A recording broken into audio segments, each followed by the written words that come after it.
Olá, Brunão. Chega mais, pessoal. Estamos começando nossa live. Já vi que meu amigo Rafa Marques já está na área. Sejam todos muito bem-vindos. Pessoal, essa live de hoje promete, vai ser uma grande bênção, mas presta atenção que eu tenho umas coisas importantes para te dizer logo de cara aqui. A primeira delas é que estão abertas as inscrições para a Academia da Interpretação Bíblica. Então você que gostaria de aprender a palavra de Deus, gostaria de crescer no pleno conhecimento da verdade, gostaria de aprender a manusear, a manejar bem a palavra da verdade, né? Como interpretar a Bíblia, como não ser enredado por todo o vento de doutrina, como ter certeza de qual era a intenção do autor original. A Academia da Interpretação Bíblica é para você. O Brunão foi o primeiro a entrar aqui, ele fez a sua matrícula, então você pode se inscrever no link que está na bio aqui do nosso Instagram e você vai ser tremendamente edificado.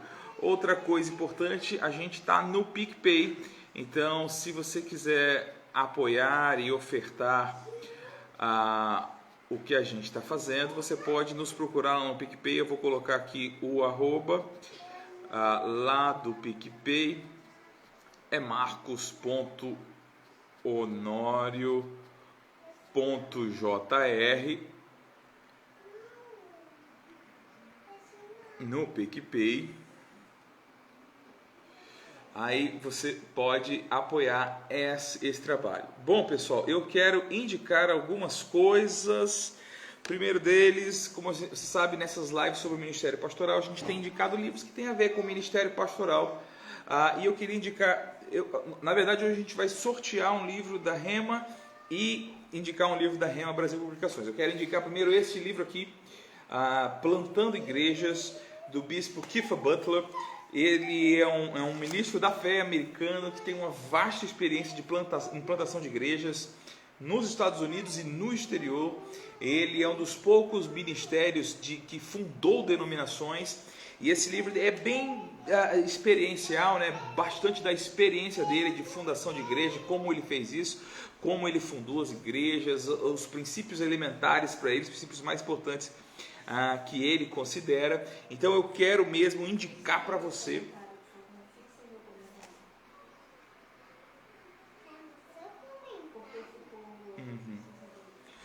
então eu quero indicar mesmo para você esse livro, Plantando Igrejas, do bispo Kiefer Butler. E nós vamos sortear no final desta live esse livro aqui, com apoio da Rema Brasil Publicações, Curando Enfermos, do Dr. T.L. Osborne. Eu não vou falar muito sobre esse livro agora, eu vou deixar o Rafinha, que está entrando aqui, falar dele com a gente. Bom, pessoal, senta o dedo aí no aviãozinho para chamar o pessoal, enquanto eu estou aqui chamando o nosso amigo Rafa Marques. Gente, de cara vou dizendo muito obrigado a todos vocês que estão presentes. Eu vi uma galera chegando. Quem está dando tchauzinho, quem está mandando coisa, eu estou respondendo. Olha aí, Rafinha, seja bem-vindo, meu querido. Boa noite, Nobre Júnior. Tudo bem? Que honra estar aqui com você. A honra é toda nossa, é um prazer imenso ter você aqui, Rafinha. Sei que eu brinco que você é o pregador favorito da minha mulher, mas eu falo isso só para irritar ela. Mas, na verdade, nós apreciamos muito. Irrita mesmo.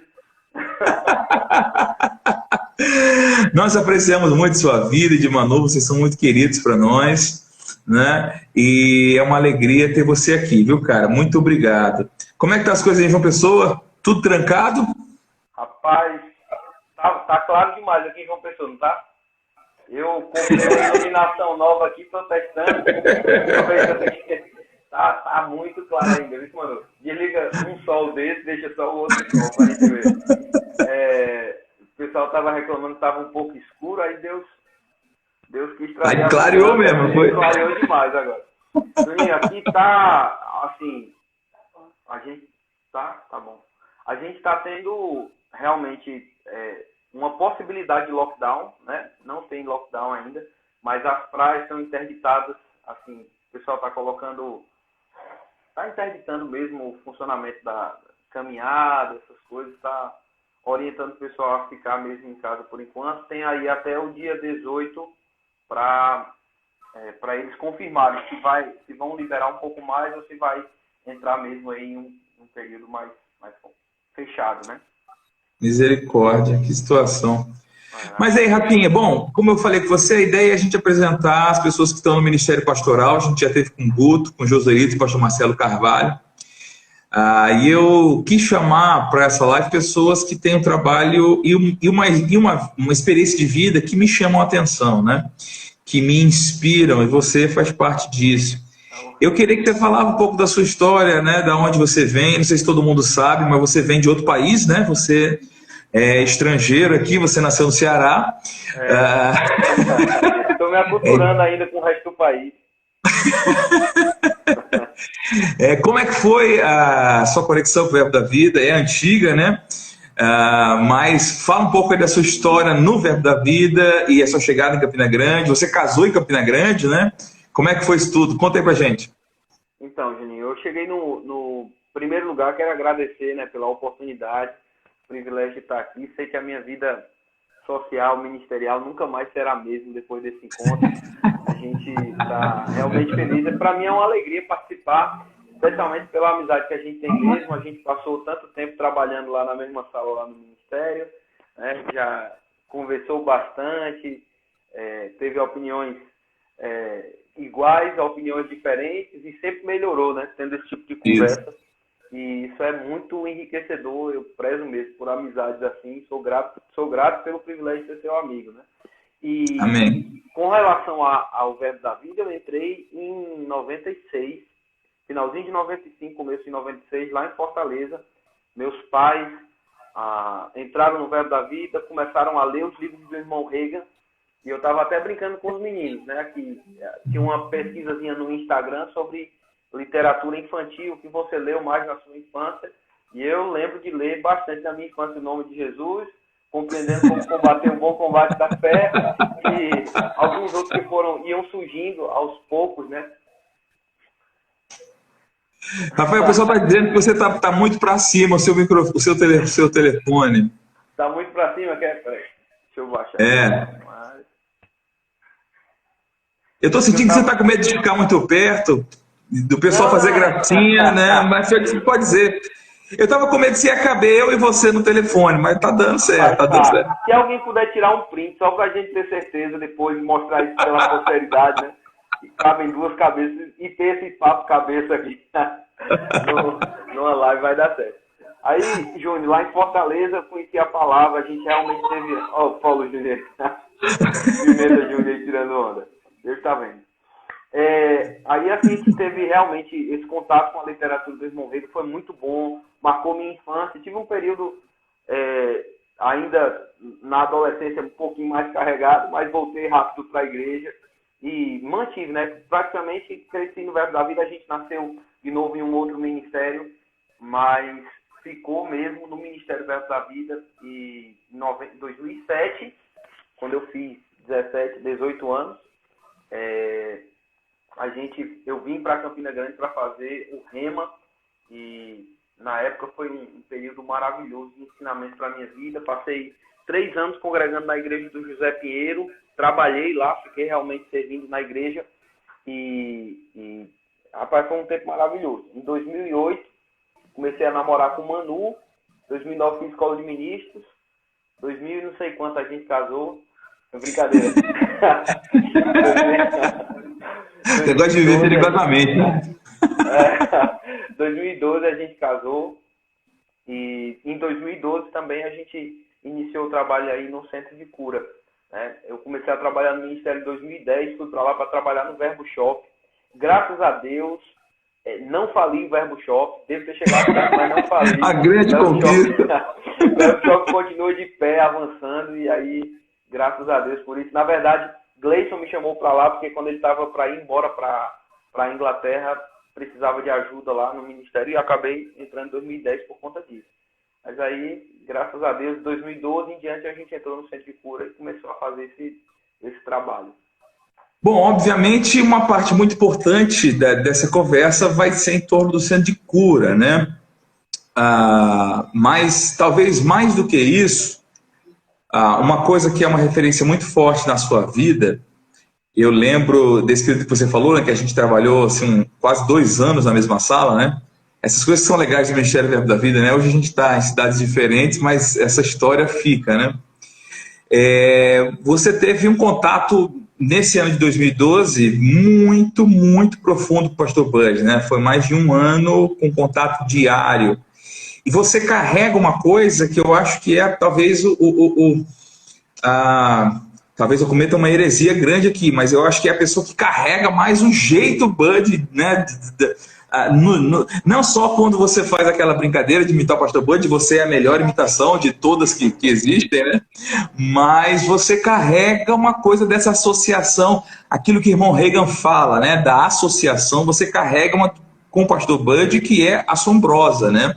Até o jeito de arrumar o óculos, vocês ficaram parecido, é muito legal.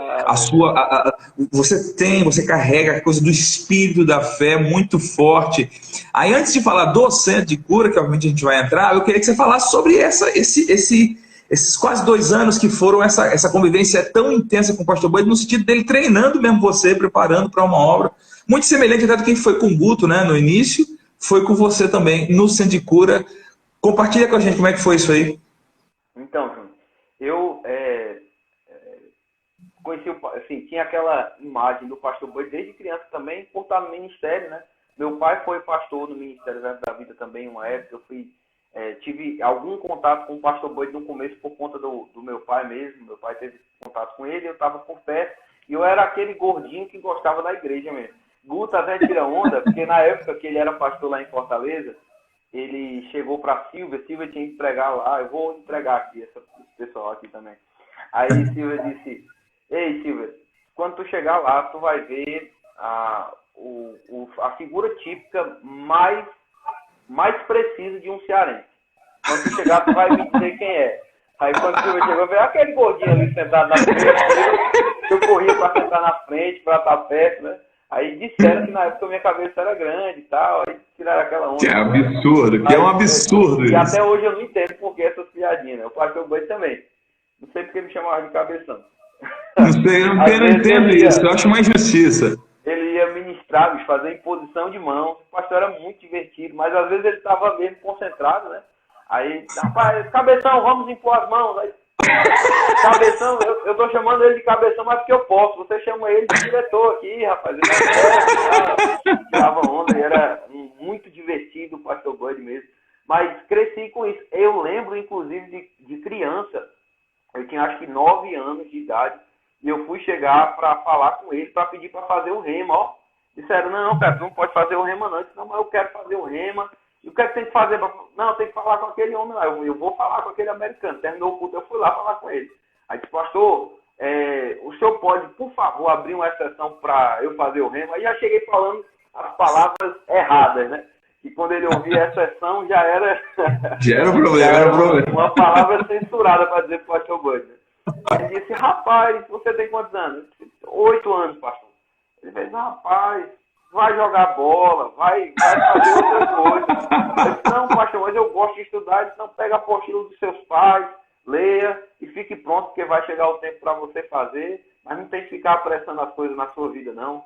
Aí, cara, foi, caramba, bicho, o pastor Bud deu aquele balde de água fria, né? Mas eu gostava dele, eu via as ministrações. Por acaso, estava até comentando esses dias aqui, que para mim, o ponto divisor, assim, o divisor onde a gente começou a ter contato mesmo foi em 2009, quando eu estava na escola de ministros, porque até então, desse gap, né, de 97 até 2008, eu chegava lá em Campina Grande, olhava de longe o pastor Bud, aí tentava chegar perto, aí sempre tinha muita gente conversando com ele, ele não dava moral, parecia que ele não me via, bicho, eu tentava às vezes aparecer, chegar do lado, pegar a Bíblia, alguma coisa, não rolava nada, né? E aí em 2009 a gente estava no Zé Pinheiro lá e estava no meio de um culto. Jen tinha ido pregar e o pastor Bud foi com o Jen.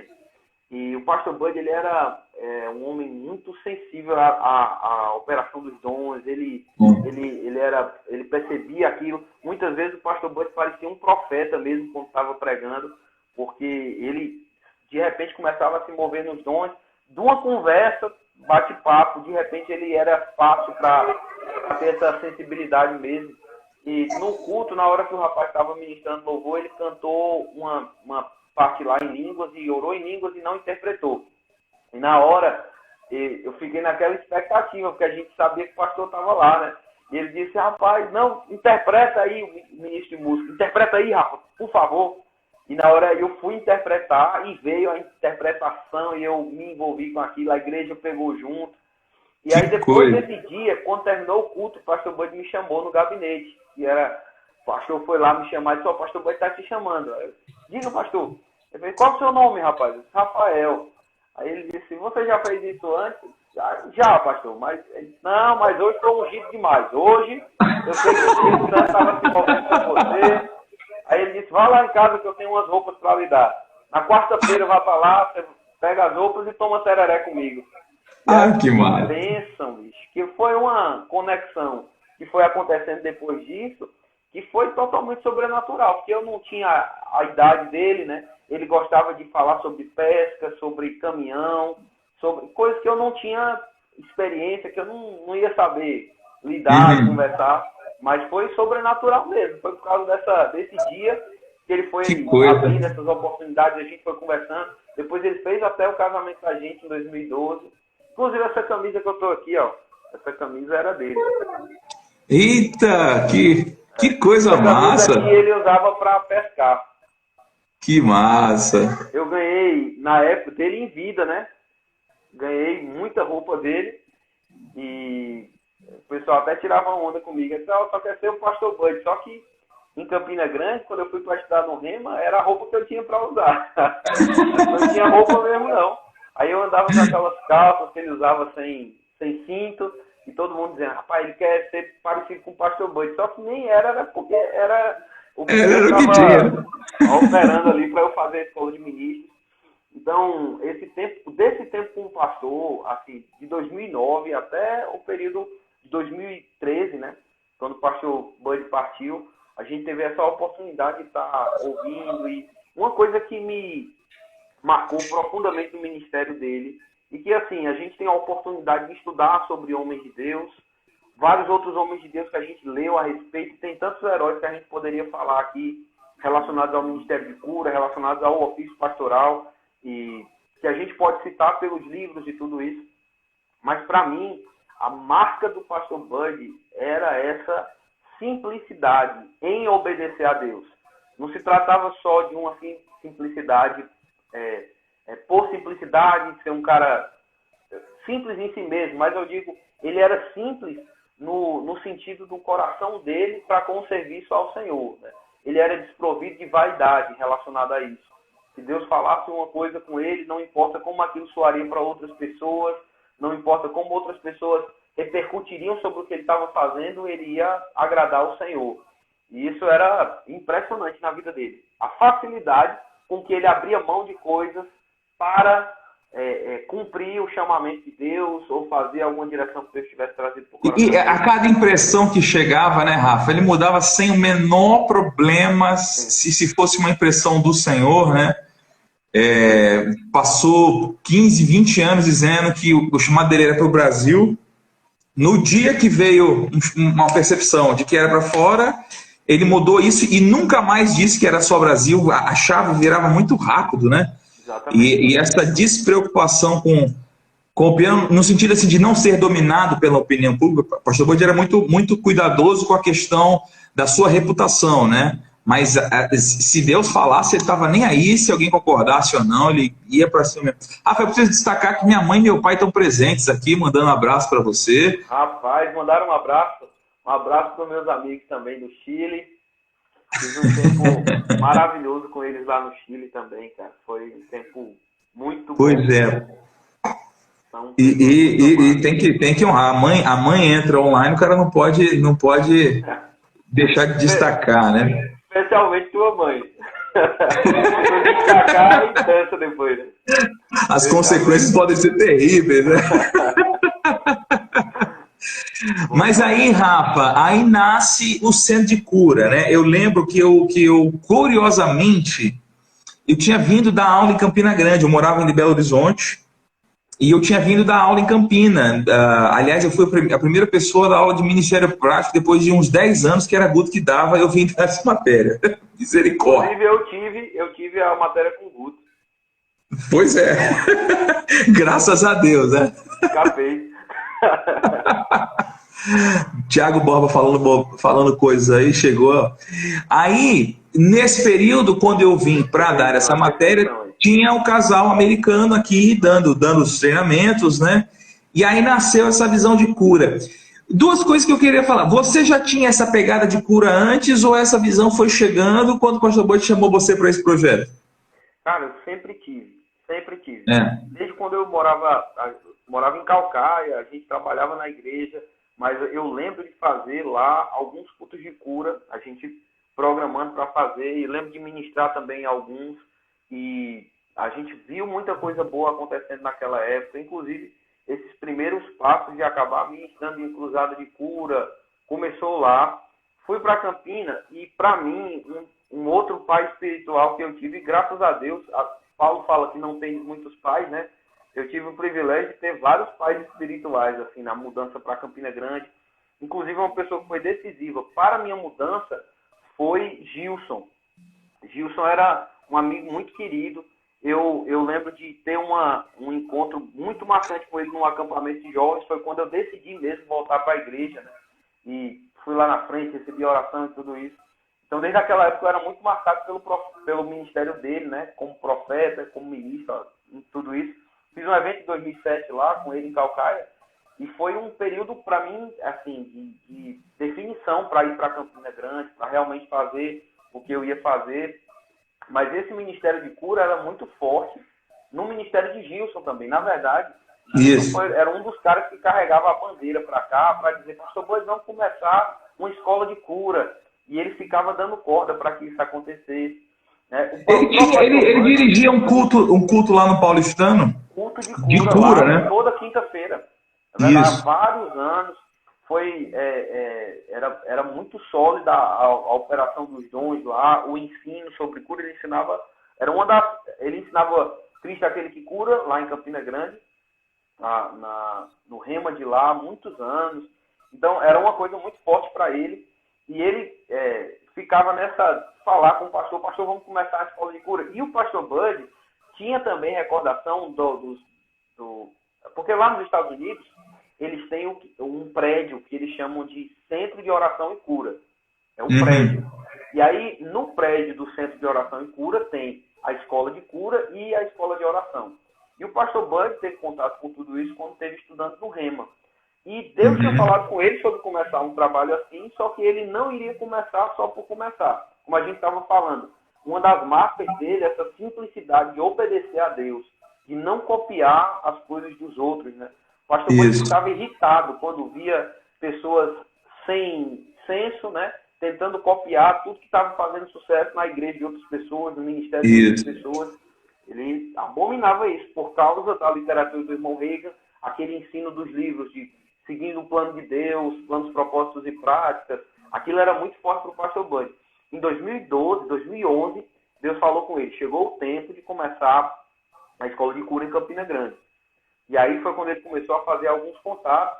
Fez contato com o casal, Chris e Dawn, que vieram para fazer esses 2 primeiros treinamentos aqui em Campina Grande.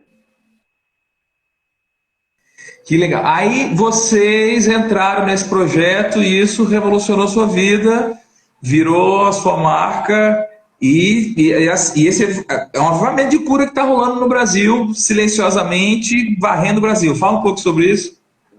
Rapidinho, uma coisa que eu gosto de dizer é que muitas vezes os críticos... chegou, viu? Só para você meu Deus. Também. Vamos correr, vamos falar lá.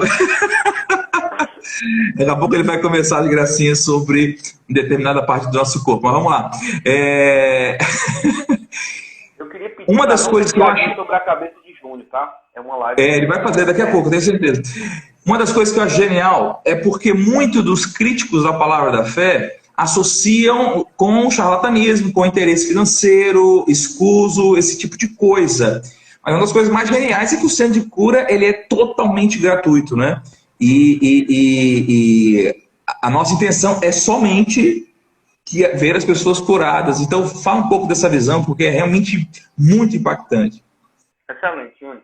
A gente tem um cuidado, inclusive a coordenação jurídica nos acompanhou em todo o processo a gente foi acompanhado por advogados, até mesmo antes do Centro de Cura ser estabelecido.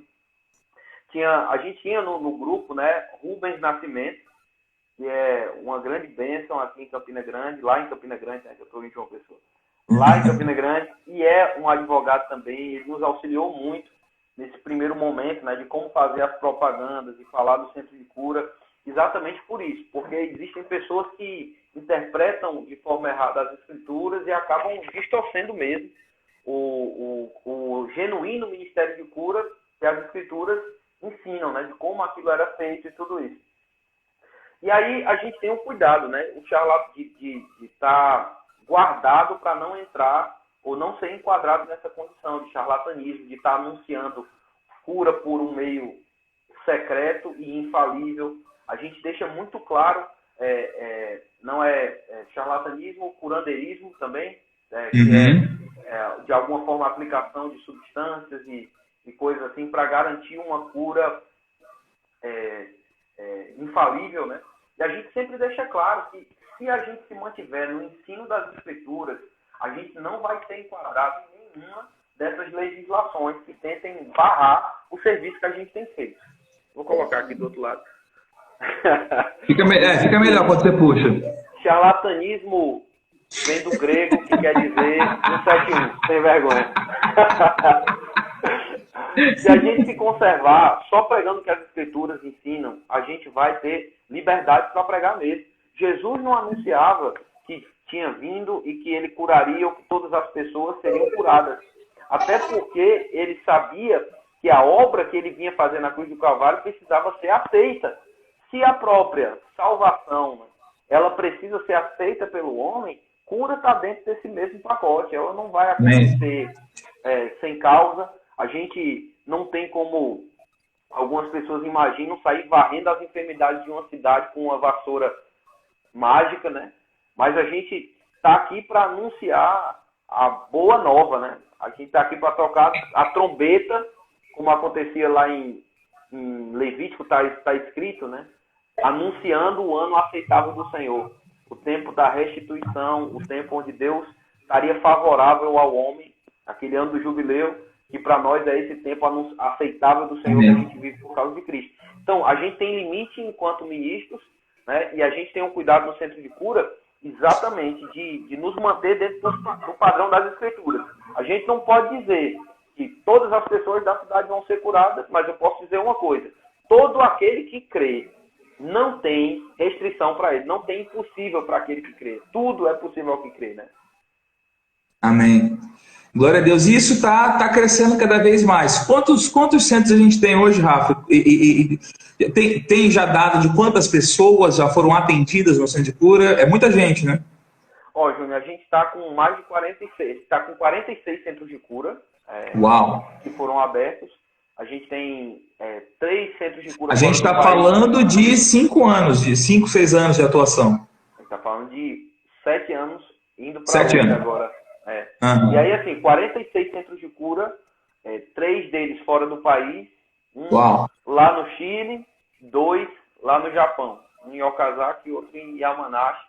E a gente já tem, assim, não tem dado preciso, assim, porque no primeiro ano a gente estava fazendo manual por escrito, então a gente tem alguns registros que estão faltando. Mas a gente já atendeu mais de 3 mil pessoas nesses 7 anos. E a gente está tendo um alcance maravilhoso nesses dias mesmo de pandemia. A gente está fazendo todos os dias pela manhã às 10 horas uma live do Centro de Cura ensinando um dos assuntos que a gente ensina no Centro de Cura Físico Presencial. E está tendo um alcance, a gente já estava dando uma olhada, já alcançou mais de 42 mil pessoas nesses dias de live. A gente está muito feliz. O pessoal está comentando você aí, viu, Silvinha? Guto tá dando um au, meu amigo. Mas esse trabalho isso é outra coisa. Eu sou um pouco incomodado quando as pessoas resolvem criticar a pregação da cura, né? Uma das coisas que o pessoal tem falado é por que o centro de cura para por causa da pandemia. O centro de cura Rema não parou, né? Obviamente não pode ter reunião, a gente está proibido de fazer reunião, mas a gente continua atendendo as pessoas online. Como é que está sendo isso? Exatamente. A gente está aproveitando as ferramentas que tem nesse momento. Em alguns lugares, agora mesmo, eu estava numa reunião com o Andrezinho. E lá em Florianópolis, eles já retornaram às reuniões da igreja, né? Obviamente com algumas restrições, com muitas restrições, mas que ele já está projetando a atuação do centro de cura lá nesse período, até porque muitas pessoas estão debaixo de uma opressão muito pesada emocional por causa desses dias de coronavírus. Pessoas com gente com medo de morrer, aquele pavor da medo, morte, né? Pânico, né? Eles precisam de socorro nesse momento. Então a gente está, quando pode presencial, quando não pode presencial, nesses dias, a gente teve a autorização do nosso apóstolo aí para auxiliar pessoas com esse trabalho virtual também. Então, Vossa Santidade, que está presente aqui na live, eu chamo ele de Vossa Santidade. Quem é? Guto? Sim. Ele autorizou para a gente fazer esse trabalho virtual, já está tendo em 2 centros de cura e vão espalhar um pouco mais, para fazer a sessão toda virtual, né? Fazer com videochamada. Bom demais, Rafinha. Aí todo mundo, o Verbo da Vida inteira, conhece você como o cara da cura, centro de cura pipocando no Brasil inteiro, e de repente surge um desafio doido, que é mudar de cidade, sair de Campina Grande, ir para João Pessoa, assumir a primeira igreja da cidade, a mais antiga, a quase mãe de todas, se não me engano, né? E aí, como é que é virar essa chave de novo? Rapaz, graças a Deus, a gente não precisa virar a chave por completo, né? A gente está aqui, cara, coração da gente está com esse trabalho do Centro de Cura. Obviamente, um dos desafios dessa questão do pastoreio foi exatamente a ausência do trabalho todo dia lá no Centro de Cura, né? Porque foram quase 7 anos, toda noite, ou pregando cura, ou aconselhando sobre cura, ou relacionado a esse serviço. E a gente sente muito é um trabalho muito bom, porque assim, pessoas até, elas ficam presas a liturgia do negócio, a pensar que é uma reunião.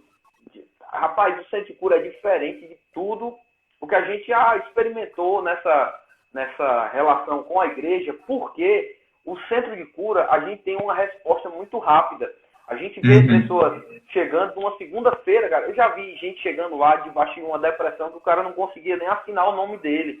Gente que chegou cega, gente que chegou surda numa segunda-feira. Uma menina que foi com um estado... Para mim assim, eu não consigo esquecer de momentos assim, né? De pessoas chegando em estado terminal, gente chegando em maca, assistindo o culto. E até a sexta-feira, a mudança que aquelas pessoas experimentam por causa da unção do ambiente. Obviamente, do mesmo jeito que tem ambientes que favorecem o pecado, que favorecem o medo, do mesmo jeito que tem ambientes que você percebe aquele peso no ambiente, tem ambientes que favorecem a unção. Né? Lá no Centro de Cura, o pastor Bud dizia que se o camarada não pregasse é porque não tinha chamado mesmo, não. Deixa eu dar um testemunho. Deixa eu dar um testemunho, porque você me convidou, eu tive a honra de pregar algumas vezes no Centro de Cura. Cara, e eu nunca preguei tão bem sobre cura como eu pregava lá, bicho. Rapaz, outra coisa, aconteceu de eu pregar na sexta-feira e era uma ousadia que eu tinha lá para impor as mãos, para dizer, levanta! Realmente, e eu sei que não era eu não, era a unção mesmo que tá nessa visão, é muito legal. É verdade, cara, e é um ambiente maravilhoso para esse desenvolvimento, né, do chamado de Deus. É uma oportunidade que você tem porque é diferente você ministrar para alguém que tem restrições e que não está tão aberto em um determinado momento à ministração do Evangelho. A gente tem uma perseverança, tal. Mas quando você chega para uma pessoa que está com o coração aberto, dizendo, me diga o que eu tenho que fazer, se eu preciso mudar alguma coisa. Eu sei que nem todos chegam assim, mas muitos chegam, sabe, João, dizer assim, olha, escuta aqui o que eu tô falando, vê minha vida. Se tu achar alguma coisa que eu preciso mudar, me diz que eu mudo. Eu quero receber minha cura, eu quero me alinhar. Aleluia. Cara, você poder ajudar pessoas assim é muito mais fácil, né? Aleluia. Graças a Deus, essa ajuda tem sido manifesta para muita gente, né? Cara, se a gente fosse até ficar só no centro de cura, teria muita coisa para dizer. Mas falando sobre esse trabalho, né, essa mudança para João Pessoa, rapaz, é uma cidade maravilhosa, né? É uma cidade... Essa parte não deve ter sido tão difícil, né? Ir para João Pessoa, os campinenses vão me odiar aqui, vão me odiar, mas João Pessoa é maravilhosa, né? João Pessoa é top, bicho, é fantástico. Agora, assim, eu, Júnior, era muito apegado a Campina Grande, né? E num primeiro momento... Eu sou testemunha, eu vi isso. Né? Tu sabe o quanto eu falava de Campina Grande, que eu amo estar em Campina Grande e tudo isso. Inclusive, a gente estava com vários planejamentos. Da praia. A gente estava com vários planejamentos em 2019, já com o ano todo montado, viagens para fazer. A gente estava assim, por mais que fosse pastores auxiliares lá na igreja sede, a gente estava auxiliando o pastor João lá, mas a gente estava viajando demais. Passou 2016, 17, 18, viajando muito, né? E aí a gente estava tudo planejado em 2019, aí teve uma oração lá no ministério, uma das orações de quinta-feira, e quando terminou, o Guto me chamou para conversar. Ele disse, cai um lenço aqui, que quando cai um lenço, É um problema. Aí ele disse, rapaz, o pastor Sérgio Flores, que era o pastor daqui na época, estava com inclinação para ir para os Estados Unidos e estava se organizando para ir. E ele disse, eu preciso de alguém daqui que vá para lá. Queria saber se tu podia me ajudar. E aí a gente volta para a história desde a época do pastor Bud, né? Eu falava com o pastor Bud, falei com o pastor Bud os planos que a gente tinha, falei com o Guto. O Guto conhece a gente bem demais e já conhecia, acompanhou mesmo muitas fases da vida da gente. Eu nem vou entrar muito em detalhes, porque os comentários podem começar a subir aí.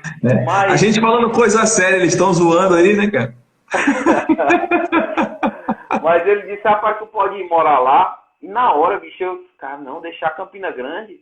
Aí, o primeiro pensamento interno, né, aquele momento de... Aí eu disse, posso, Guto, claro que a gente pode. Aí, deixa eu falar só com o Manu, aí peguei a moto, cara, aí tava de moto nesse dia, aí fui lá no Açude Velho, ó. Aí dei uma volta no Açude Velho, chorando, ó, me lembrando, oh, meu Deus do céu. 13 anos em Campina Grande, bicho. Eu sou quase... Guto tá dizendo que tu queria ir pra Calcaia. Rapaz, aí aquela lágrima escorrendo, né, do olho, aí cheguei em casa e disse, Manu, não sabe o que aconteceu. O Guto perguntou se a gente podia se mudar para ir para João Pessoa. Ela disse, se mudar, qual dia? Não tem dia ainda não. Eu esperando que ia ter que conversar com ela. Meu amor, vamos fazer a vontade de Deus, né? Ela disse, não, o Guto quer que a gente se mude, qual dia? Eu disse, não tem dia ainda não. Ela disse, tá, e quando? Eu disse, provavelmente esse ano. Meu amigo, 2 semanas depois, Manu já estava com uma casa, com um apartamento para vir olhar, já queria vir aqui em João Pessoa. A gente veio, né? Teve um contato com a igreja num acampamento, o Sérgio convidou a gente para ministrar. E, cara, foi amor à segunda vista. À primeira vista, eu vim para cá, para essa igreja, em 2008, para uma conferência profética. Eu namorando com o Manu na época, a gente se conhecendo melhor aqui. Foi uma conferência que marcou muito o início do nosso namoro, né? Manu já tinha congregado nessa igreja. Manu, os pais... Que legal, eu não sabia, essa eu não sabia. Ricardo era cantor aqui na época. Ah, meu Deus! Mas ele disse que ele cantava ruim demais. E aí, assim, é uma igreja bem representativa, né? E era representativa para Manu também. E aí a gente veio, cara, conhecer os irmãos. Cara, o pessoal muito amoroso, recebeu a gente muito bem, mesmo sem a gente ter muito contato. Eu nunca tinha ministrado aqui, mas teve essa interação. Está sendo um tempo maravilhoso, de muitas descobertas relacionadas ao nosso chamado, o nosso chamamento também. Rapaz, é uma experiência maravilhosa. Poder lidar com as pessoas de uma forma tão próxima, né? Isso. O que foi? Você tá feliz, né? Ah, demais. Dá para ver isso falando contigo. Cara, uma coisa que eu acho importante, Rafa, é que você pode dar esse feed. Eu pastorei, né, como você sabe, 8 anos. E eu sei que no pastoreio a gente tem uma tentação de ir para coisas novas, né? E acaba abandonando certos princípios da fé elementares, né? Coisas que fizeram o pastor Bud ser quem ele era, fizeram o irmão Reagan ser quem ele era. E às vezes a gente fica tentado. Claro que o pastor ele não pode pregar só os assuntos, né? Só um assunto. Ele tem que pregar sobre o que a igreja precisa. Mas eu queria que você falasse sobre isso, sobre como um pastor pode manter sua igreja avivada nas questões da fé, que você é um cara de fé muito forte, mas também da cura, né? Qual a importância de ter uma igreja, não só assim, não, minha igreja tem um centro de cura, mas uma igreja que é avivada nessa questão de cura. Muito bom, Júnior. Eu sei que isso já é celebrado, a gente já conhece esse entendimento de que um pastor ele precisa manifestar determinados aspectos na vida dele, né, que vão ser refletidos na igreja, né? Por mais que existam departamentos específicos para trabalhos específicos, a vida da gente, o que a gente expressa, o que a gente fala, vai dar essa credibilidade para essas crenças que a gente afirma ter, né? Então Muito bom. Muito importante para um pastor, especialmente nos domingos à noite, nas oportunidades que ele tem de falar com a congregação de uma forma geral ou com a congregação de forma individual, deixar claro esses fundamentos mesmo, né? O irmão Reagan fala, eu estava lendo esses dias, no curso de estudo da fé bíblica, para mim é um livro de cabeceira há alguns anos e que eu não abandono, não. Dele falando sobre um momento que ele foi desafiado a pastorear uma igreja, e na época ele disse, rapaz, era uma igreja que todos os pastores do ciclo de amizade dele diziam que era uma igreja trabalhosa. E ele foi lá, começou a pregar, teve muito sucesso, saiu da igreja, e aí ele teve a oportunidade de reencontrar o pastor, o pastor que ficou lá no lugar dele, né? E aí esse pastor disse para ele, irmão Reagan, ninguém conseguiria dirigir aquela igreja como você fez. O povo lá tinha problema, o povo fazia isso, o povo tinha confusão no meio deles, né? Ele disse, o que é que eu faço? Ele disse, simples, pare de reagir às coisas que estão acontecendo e comece a pregar fé, comece a pregar sobre cura divina, comece a pregar sobre quem eles são em Cristo Jesus. Muito e aí, bom. Eu acho que o problema é esse, Júnior. Às vezes, a gente quer só reagir aos problemas, falando na carne para os problemas, né? E a pior coisa que um pastor pode fazer, no meu pouco tempo de pastoreio, estou há 1 ano, esse mês agora faz 1 ano, mas eu sei disso, já deu para notar que quando a gente reage na carne, por mais que seja um princípio bíblico que a gente possa aplicar, sabe como é quando você quer usar a Bíblia só para defender como você gostaria de reagir em um determinado momento? Se for na carne, não produz resultado. É melhor esfriar, pegar, revestir de Cristo, como a Bíblia fala, e aí começar a agir, né? Às vezes, a gente tem o hábito de realmente reagir muito rápido a algumas coisas. E quando a Bíblia fala sobre revestir de Cristo, eu estava pensando sobre isso, conversando com os meninos, né? Uma camisa bonita de alguém, quando você olha, por exemplo, estou vendo que o senhor está com uma bonita camisa preta, não é isso mesmo? Camisa preta? Preto e verde, Então, é uma camisa bonita. Quando você encontra um irmão e você vê um irmão com a camisa bonita, você não diz, eita, tá botando essa camisa bonita para esconder um bucho caído. Você valoriza a camisa do irmão, você vê, porque você sabe por qual razão ele está vestido assim, é para deixar um ambiente confortável, é para ele se sentir bem por estar bem vestido também.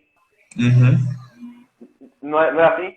Quando a Bíblia diz para a gente se revestir de Cristo nos nossos relacionamentos, ele está fazendo uma referência não a você ser falso, não a você se portar de uma forma que não é real, mas a você trabalhar para que a relação no corpo de Cristo aconteça como Cristo, que é o cabeça, determinou para acontecer. Revestido de Cristo, né? Então a gente precisa, Júnior, revestir de Cristo antes de pregar para pessoas que estão acompanhando o comportamento, porque senão a gente vai acabar sendo tendencioso a sair pregando qualquer coisa. Nossa, que coisa maravilhosa, Rafa. Muito bom.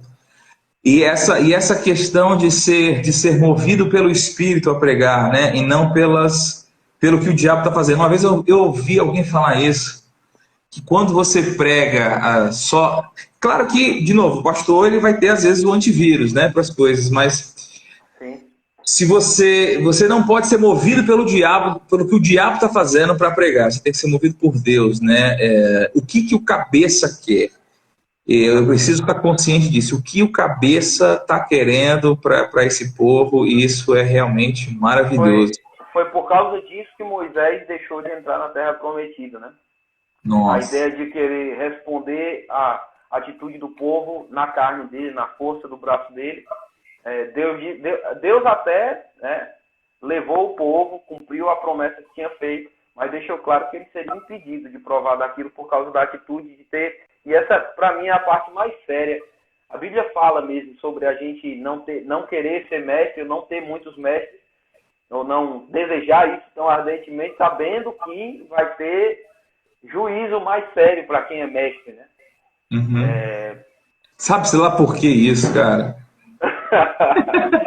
Mas o pessoal não tem tanto senso disso, mas um bom ministro de Cristo precisa estar lembrado, cara. A gente está desfrutando desse privilégio de compartilhar a palavra, é maravilhoso. Para quem gosta de ministrar, cara, é um prazer gigante o que foi chamado para fazer. Mas toda vez eu lembro disso. Eu preciso representar Deus bem, porque senão o povo vai ser abençoado e eu não vou ser. Eu lembro do pastor Bud falando, uma vez, cara, depois de uma aula do pastor, eu lembro dele, ele estava falando com 3, 4 estudantes sobre escatologia, um assunto que ele dizia que não gostava. Ele dizia, eu dormi demais, rapaz, a aula do velhinho falava isso e tal.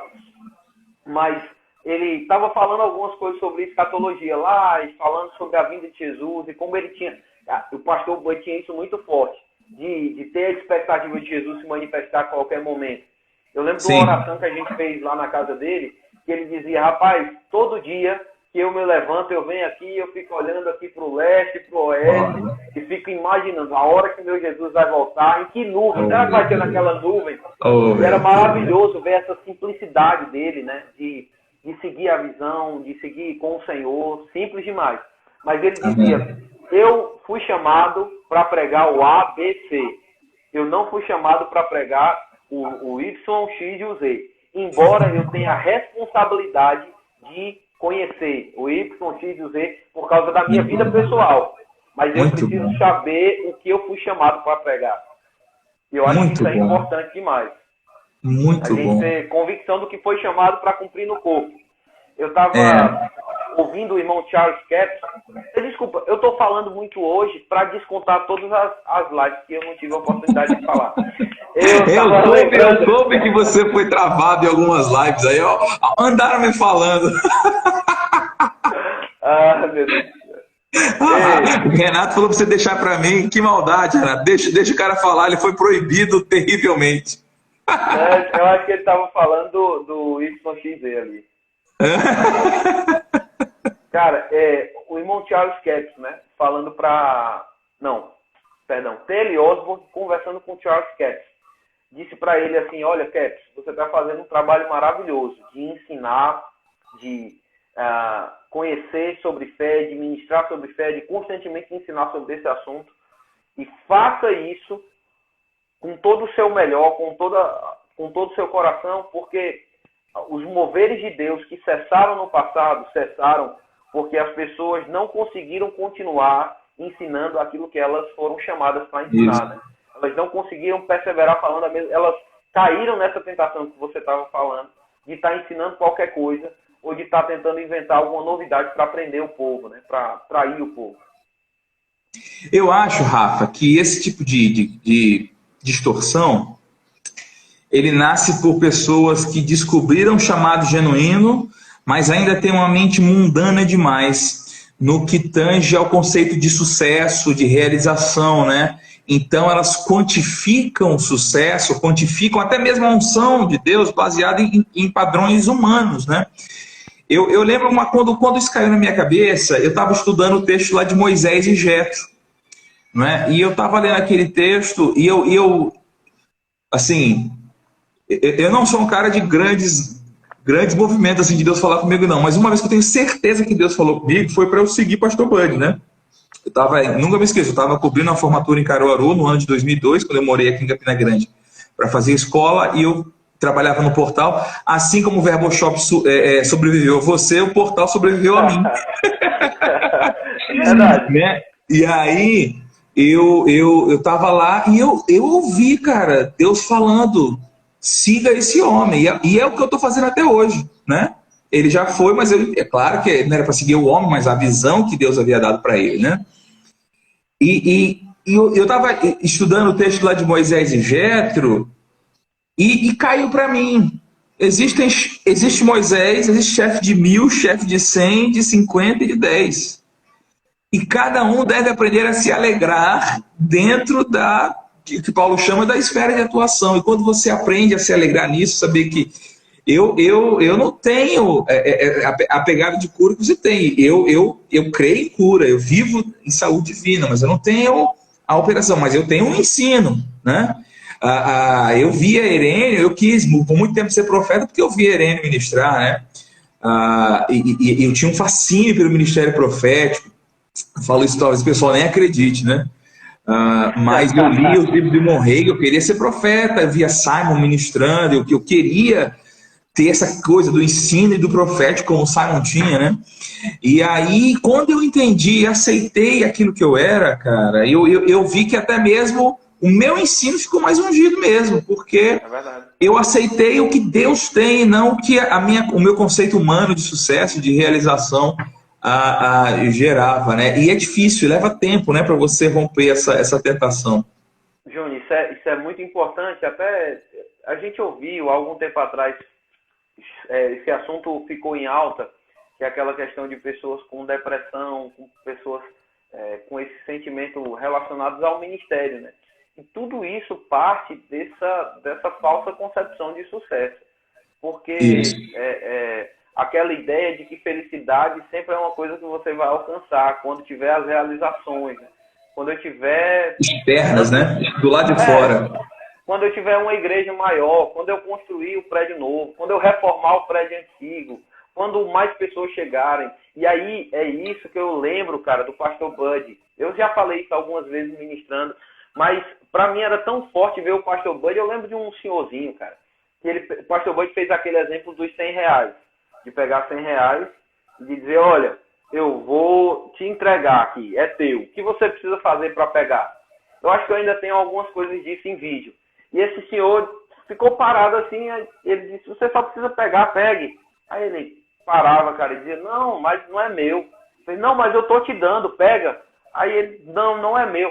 Cara, foram quase 20 minutos do Pastor Bud dizendo, pega!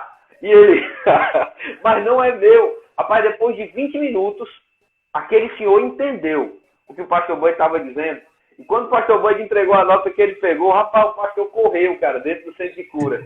Ele começou a rir, terminou, o centro de cura terminou aquela reunião, todo mundo foi embora, ele continuou sentado na cadeira, rindo, falando com a gente. Rapaz, ele demorou para entender, mas ele entendeu. Você viu a cara dele, quando ele percebeu que aquilo era dele. E tão maravilhoso ver aquela alegria genuína do Pastor Bud, por entender que o cumprimento do chamado dele era a alegria que ele precisava naquele momento. E que o chamado dele naquele momento não era para pregar numa conferência de ministros, a chamada dele naquele momento era conseguir atingir o velhinho com aqueles R$100 e fazer ele entender como recebe uma coisa de Deus. Então, o Pastor Bud tinha a mesma alegria lidando com uma pessoa desconhecida em um ambiente fechado que ele tinha quando estava no ministério, quando estava pregando nas conferências. Então, é esse tipo de alegria que a gente precisa absorver para o nosso ministério e não ficar se comparando mesmo, né? Ficar pensando, cara, o senhor tem um Instagram maravilhoso aí, tantas pessoas maravilhosas aí lhe acompanhando. Se eu ficar pensando, cara, já pensou se eu ficasse, meu Deus, quando eu tiver os seguidores que Júnior tem, quando eu ensinar como o Júnior ensina, cara, a gente fica realmente preso a uma infelicidade infinita, cara. Porque Não sempre acaba, vai não ter vai alguém acabar, que é melhor do que a gente em uma coisa. Você ensina muito melhor do que eu. Se eu for tentar fazer o que você faz, eu não vou conseguir, cara. Eu já tentei, já vi. Mas o importante é, cara, ficar feliz sabendo. O meu pai tá vendo o que eu tô fazendo agora e eu tô fazendo o que ele quer que eu faça. Eu não quero fazer mais. Eu vi Guto falando isso, eu nunca esqueci. Ele disse, eu sei o que cabe a mim e eu sei o que cabe a outras pessoas. E eu não vou querer fazer mais do que Deus me chamou para fazer, Amém. nem vou querer fazer menos. Então, Amém. Glória a Deus. Né? Rafinha, você sabe que o Instagram só nos dá 1 hora. Infelizmente, estamos chegando no fim. Eu tenho algumas coisas para anunciar. Bom, primeiro nós estamos sorteando este livro aqui. Você já leu esse livro, Rafa? Excelente, Várias vezes. Pessoal que assistiu as outras lives, nós vamos fazer diferente nessa. A gente não vai sortear agora. Você que está assistindo essa live, você vai correr na foto do Rafa que está lá no nosso feed e vai dizer eu quero. Anota lá, coloca lá no feed eu quero. E aí a gente faz o sorteio, filma e vai colocar aqui no Stories e depois você entra em contato. Beleza? Outra coisa importante, se você quiser apoiar esse trabalho que a gente está fazendo, está aí a possibilidade via PicPay. Outra coisa também muito importante, estão abertas as inscrições da Academia da Interpretação Bíblica, que é o treinamento para interpretação bíblica. Se você quer conseguir interpretar a Bíblia como o Rafa faz, a academia é para você, vai te ajudar. Claro que não tem toda a genialidade dele, mas você vai chegar perto.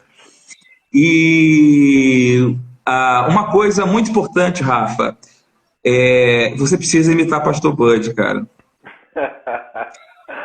Então, deixa eu terminar.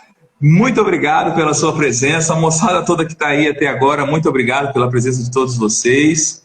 Rafinha, você é uma bênção, uma inspiração para a minha vida, para esse ministério. E eu louvo a Deus pela sua vida, cara. Eu louvo a Deus por tudo que você tem feito. Você é realmente impactante. Eu e minha esposa somos muito edificados pela sua vida, viu? E eu tenho certeza que essa igreja de uma pessoa vai viver um tempo de Deus absurdo por causa da sua fidelidade de Manu. Vocês são bênção demais. Muito obrigado. Deixa uma palavra pro pessoal aí e mata um pouco a saudade do pessoal de Pastor Bud aí. Júnior, obrigado pelo convite. Eu também sou sincero em te dizer, cara, o quanto a gente admira você. Júnior é sempre esforçado no estudo mesmo da palavra. É um cara que não pega um Ctrl+C e joga um Ctrl+V no conteúdo dele. Ele estuda, pensa, medita mesmo. E a gente eu sempre fui animado a estudar, lhe vendo, estudando, né? Então, sou muito edificado com sua vida, amo demais você, Virgínia. Vocês moram no nosso coração aqui, tá de portas abertas, quando puder abrir as portas, né? Abrindo a orla, eu posso ir aí. Pronto, venha embora, você é muito bem-vindo. Então, obrigado, gente, por ter ficado aí, tanta gente maravilhosa. Eu gostaria de falar 2 coisas somente.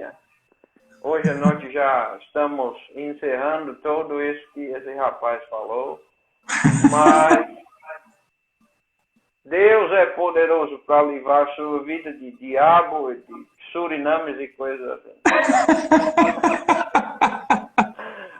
Rapaz, eu parei de imitar, bicho. Eu parei de imitar o pastor. Eu sei. Porque eu estava imitando descontroladamente. Às vezes Manu vinha falar comigo e eu respondia com a voz do pastor, cara. Aí chegou num ponto que tava complicando, aí eu parei um pouquinho, aí tô um pouquinho enferrujado. Mas, rapaz, teve uma gravação que eu fiz para uns irmãos, que quando eu gravei, eu tomei um susto, cara. Eu comecei a chorar, eu mostrei pra Manu. Eu disse, Manu, escuta isso aqui. Aí Manu ouviu, meu Deus, é o pastor, não foi não. Mas é muito bom, cara. Muito bom lembrar disso. Muito bom. Bom, teve uma conferência que você gravou e teve gente que achou que era mesmo. Como é que vocês gravaram? Foi antes dele morrer, né? É verdade. Uma vez, cara, eu tava com o pastor Bud e a gente demitiu o Nelson. Ele disse, rapaz, Nelson não tá vindo na minha sala. Eu disse, me dê seu telefone, pastor, que eu ligo pra ele. Aí eu disse, Nelson, você tem 2 segundos, rapaz. Ou chega aqui e eu fico demitido hoje à noite. O correio chegou desesperado, o pastor vai. Ei, Rafinha, vai acabar aqui, cara. Muito obrigado, viu? Beijo no coração. Beijo, pessoal. Muito obrigado a todos vocês. Valeu. Valeu, tchau, tchau. Tchau, tchau.